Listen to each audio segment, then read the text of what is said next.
Küçələr sakin, külək danışır, sənin adını pıçıldayır yavaşça. Bir şəkil qalıb köhnə masamda, gülüşün donup baxır uzaqdan hem da.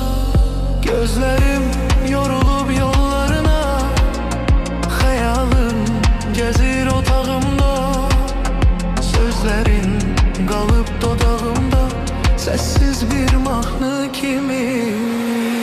Sensiz akşamlar uzun olur, yüreğim seni çağırır her an. Bir parça hasret, biraz suskunluk, seni sevirem uzaktan.